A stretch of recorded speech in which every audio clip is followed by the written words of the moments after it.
ప్రియమైన సహోదరి సహోదరులారా, మీకు శుభవార్త.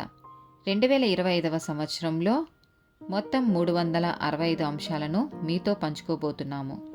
జనవరి 1వ తేదీ నుండి ప్రతిరోజు ఒక అంశము మరియు దానికి సంబంధించిన వాక్యమును పంచుకుంటాము.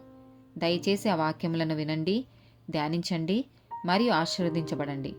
దయచేసి సబ్స్క్రైబ్ చేయండి మరియు మీ స్నేహితులతో పంచుకోండి. ధన్యవాదాలు.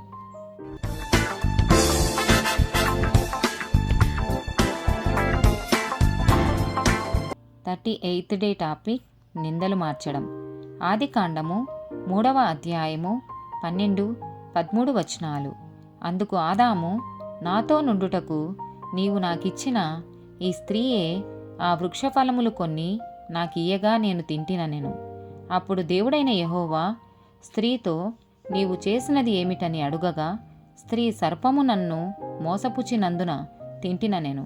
సామెతల గ్రంథము 19వ అధ్యాయము 3వ వచనం. అటివాడు హృదయమున యెహోవా మీద కోపించును. మత్తయి సువార్త 7వ అధ్యాయము 1-5 వచనాలు. మీరు తీర్పు తీర్చకుడి, అప్పుడు మిమ్మును గూర్చి తీర్పు తీర్చబడదు.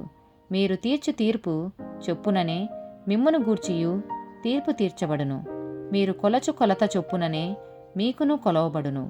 నీ కంటిలోనున్న దూలము నెంచక నీ సహోదరుని కంటిలోనున్న నలసను చూచుటయ్యేలా? నీ కంటిలో దూలముండగా నీవు నీ సహోదరుణ్ణి చూచి నీ కంటిలోనున్న నలసను తీసివేయమని చెప్పనేలా? వేషధారి, మొదట నీ కంటిలోనున్న దూలమును తీసివేసుకొనుము, అప్పుడు నీ సహోదరుని కంటిలోనున్న నలసను తీసివేయుటకు నీకు తేటగా కనబడును. ఆమేన్.